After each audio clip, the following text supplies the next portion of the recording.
káàbọ̀ sí ìkànnì amóhùnmáwòrán BGI TV. Ìròyìn eré ìdárayá ló ń dé sétí ìgbọ̀nyín ká tó mú ìròyìn eré ìdárayá náà wá sí etí ìgbọ̀nyín lẹ́kùnrẹ́rẹ́. Ṣáájú ẹ má gbàgbé láti darapọ̀ mọ́ wa lójú òpó ìkànnì abánidọ́rẹ̀ẹ́ Facebook gbàgede ìmọ̀ with Aláwìyé Adébáyọ̀, lórí Instagram gbàgede ìmọ̀ _22, lórí YouTube bàbá gbàgede ìmọ̀ TV là ń jẹ́ lórí YouTube. Ẹ má gbàgbé láti subscribe láti máa rí àwọn ìròyìn wa àti àwọn ètò wa olókọ̀ọ́jọ̀kan bí a bá ṣe múlẹ̀. Bákan náà lórí ẹ̀rọ ayélujára TikTok bàbá gbàgede ìmọ̀ là ń jẹ́ lórí TikTok. Àyè ṣí sílẹ̀ fún ìpolówó ọjà níkànnì amóhùnmáwòrán BGI TV.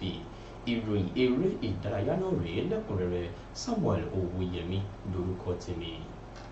Ṣáájú ìfẹsẹ̀wọnsẹ̀ tí ó máa wáyé lọ́la láago 5 ìrọ̀lẹ́ láàrin ikọ̀ agbábọ́ọ̀lù orílẹ̀-èdè Nàìjíríà Super Eagles àti orílẹ̀-èdè olùgbàlejò Ivory Coast, ẹni tí ń ṣe balógun lórí pápá nígbà kan rí fún ikọ̀ agbábọ́ọ̀lù orílẹ̀-èdè Nàìjíríà Nwankwo Kanu ló ti ṣe àtìlẹ́yìn fún ikọ̀ agbábọ́ọ̀lù Super Eagles láti na ikọ̀ agbábọ́ọ̀lù orílẹ̀-èdè olùgbàlejò Ivory Coast tí wọ́n bá jọ pàdé ní ọjọ́bọ̀ Thursday ọ̀sẹ̀ yìí lọ́la. Ṣáájú lọ́jọ́ àbámẹ́ta ní ikọ̀ agbábọ́ọ̀lù orílẹ̀-èdè Ivory Coast ti na orílẹ̀-èdè Guinea-Bissau pẹ̀lú àmì ayò 2-0, nígbà tí ikọ̀ agbábọ́ọ̀lù Super Eagles gbá àmì ayò ẹyọ kọ̀ọ̀kan pẹ̀lú orílẹ̀-èdè Equatorial Guinea lọ́jọ́ àìkú Sunday. Kanu, ẹni tó wá sọ di mímọ̀ ṣáájú ìfẹsẹ̀wọnsẹ̀ náà pé gbogbo orílẹ̀-èdè ni wọ́n bẹ̀rù ikọ̀ agbábọ́ọ̀lù orílẹ̀-èdè Nàìjíríà. Bákan náà ikọ̀ agbábọ́ọ̀lù orílẹ̀-èdè Nàìjíríà Super Eagles ni wọ́n ní àwọn agbábọ́ọ̀lù tó dára tí wọ́n lè ṣe àṣeyọrí lórí pápá fún ikọ̀ agbábọ́ọ̀lù orílẹ̀-èdè Nàìjíríà Super Eagles. Torí náà àṣeyọrí ni mo gbàdúrà fún ikọ̀ agbábọ́ọ̀lù Super Eagles lọ́jọ́ Thursday ìyẹn ọjọ́bọ̀ ọ̀la tí wọ́n bá kojú ikọ̀ agbábọ́ọ̀lù orílẹ̀-èdè Ivory Coast. Bákan náà ni ẹni tí ń ṣe aṣọ́lé fún ikọ̀ agbábọ́ọ̀lù Super Eagles Stanley Nwadili ló ti sọ ọ́ di mímọ̀ pé gbogbo ohun tó bá gbà ni àwọn yóò fi ṣe àṣeyọrí lọ́la nígbà tí àwọn bá ń kojú ikọ̀ agbábọ́ọ̀lù orílẹ̀-èdè olùgbàlejò Ivory Coast.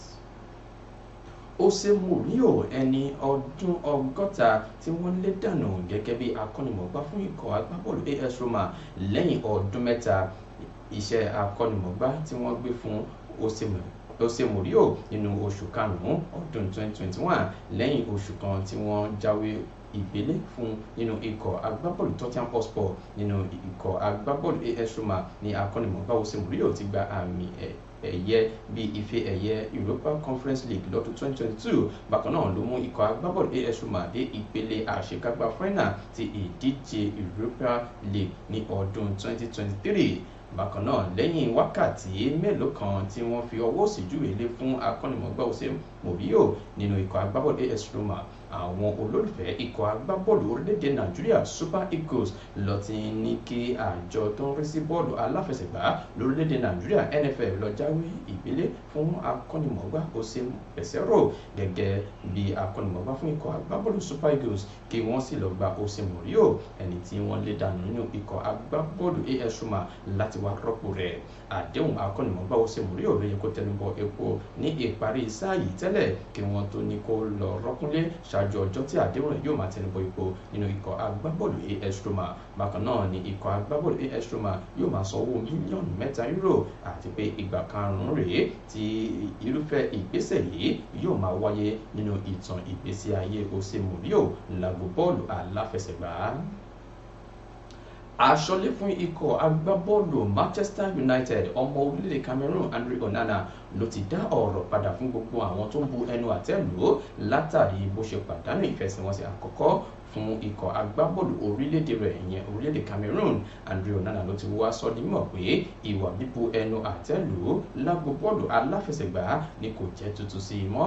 Bákan náà ló rọ àwọn tí wọ́n bu ẹnu àtẹ́ lù pé kí wọ́n má tẹsẹ̀ dúró, pé kí wọ́n máa ṣe lọ, àti pé òun mú ọ̀rọ̀ ṣíṣojú fún ikọ̀ agbábọ́ọ̀lù orílẹ̀-èdè rẹ̀ Cameroon lórí pápá lókùnkúndùn bó tilẹ̀ jẹ́ pé òun pàdánù ìfẹsẹ̀wọnsẹ̀ àkọ́kọ́ kojú ikọ̀ agbábọ́ọ̀lù orílẹ̀-èdè Guinea lọ́sẹ̀ yìí. Ìfẹsẹ̀wọnsẹ̀ tó yọrí sí àmì ayò ẹyọ kọ̀ọ̀kan. Lẹ́yìn ìfẹsẹ̀wọnsẹ̀ náà tó ṣojú Andre Onana ló ti sọ di mímọ̀ pé ọ̀rọ̀ tí òun fẹ́ sọ ní báyìí òun ni kò sí ààyè fún. Bákan náà òun á dákẹ́ nípa ti ọ̀rọ̀ náà títí dìgbà tí ìdíje AFCON yóò fi tẹnu bọ epo. Bákan náà òun rọ àwọn olólùfẹ́ ikọ̀ agbábọ́ọ̀lù orílẹ̀-èdè Cameroon láti máa ṣe àtìlẹ́yìn fún wọn nígbà tó bá dùn àti ìgbà tí kò bá dùn. Ṣáájú ni wọ́n ti sọ di mímọ̀ pé Andre Onana ló ń bínú látàrí bí akọ́nimọ̀ọ́gbá fún ikọ̀ agbábọ́ọ̀lù orílẹ̀-èdè Cameroon ṣe kọ̀ láti fi orúkọ rẹ̀ pẹ̀lú àwọn agbábọ́ọ̀lù mìíràn tí wọ́n fẹ́ kojú ikọ̀ agbábọ́ọ̀lù orílẹ̀-èdè Guinea.